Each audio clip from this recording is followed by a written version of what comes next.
Hello everyone! So I recently read this book called Dopamine Nation, Finding Balance in the Age of Indulgence by Dr. Anne Lembeck.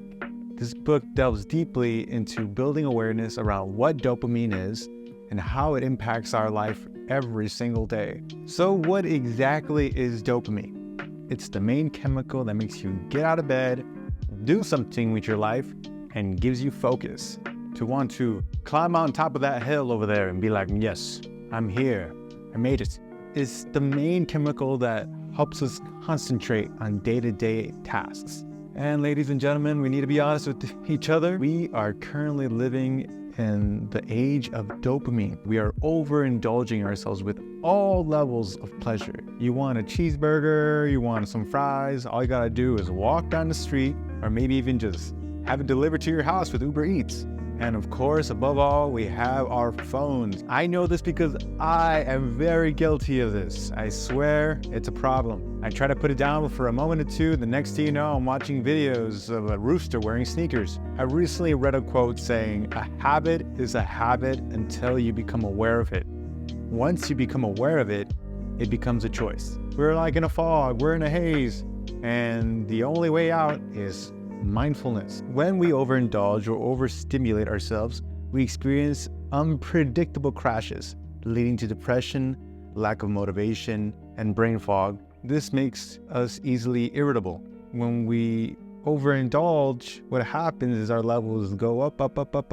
Once we stop indulging, we crash. We try to balance ourselves out. And what happens is we become depressed, we have brain fog, we become unmotivated.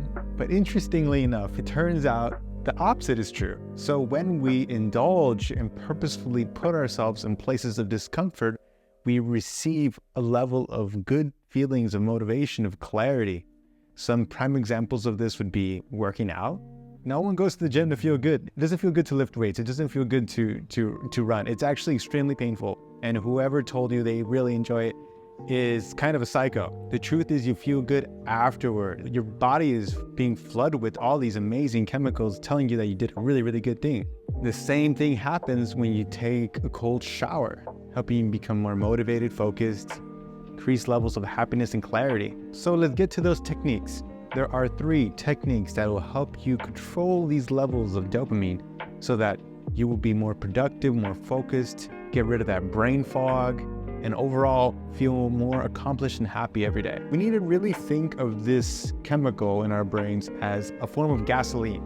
And if we overindulge it with the wrong things, then it'll affect the rest of our day or even week. So technique number 1, create physical barriers. It has been scientifically proven that if you could create some sort of physical barrier between you and that which gives you this amazing feeling of dopamine, you would have a lower chance of indulging and overcoming your addiction. Say my phone, for example. I'm going to put my phone in a little locker that I just bought, leave it in there for most of the workday, check it during lunch. By having these things purposefully and physically out of my reach, I begin to recalibrate my levels of awareness, begin to use my awareness into the things that I need to get done, the more challenging items. Technique 2 is time. So the first was space. Try to create physical space between you and that which you want to indulge with. Second is time. So we need to learn to set time for ourselves to indulge in the things that bring us joy. I always tell my younger brother, don't stop playing video games. If they make you happy, they make you happy. Don't remove that of your life. But it becomes a problem when I wake up at 4 or 5 in the morning and I hear you still playing video games. Our brain naturally holds more value to the things that are more present and dear. So when we're overindulging ourselves every day with some sort of stimuli, dopamine, you name it, what happens is it begins to affect the way we perceive time. We have a harder time thinking of objectives long term. Hence why we feel like we're not getting anywhere. Hence why we feel like we're living day to day. Because in many ways we are living day to day because we are victims to this overstimulation of the world around us. And they want you to stay like that. You gotta stick it to the man and build our awareness. So, space, put it in a room, put it on the other side of the country, time, knowing when you want to indulge with these things. And finally, the last one, number 3, meaning.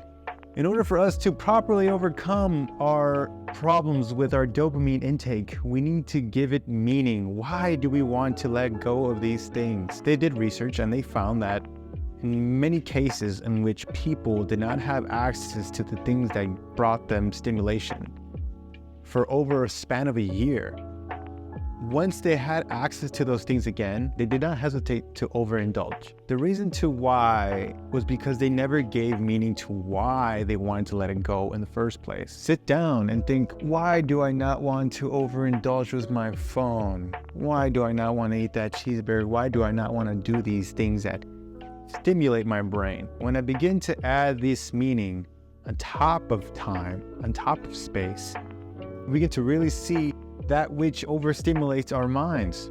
To move forward in this world of overstimulation, we need to really understand the importance of balance. Build awareness of what imbalance is. Take time to consider our dopamine usage throughout the day. Instead of trying to escape, we need to learn how to embrace the world in its moment, for all of its uncertainty, to let the magic of this beautiful earth reveal itself to us every day. Thank you guys. Thank you for tuning in. And I hope this helped. I did my best. I'm trying to try my best here.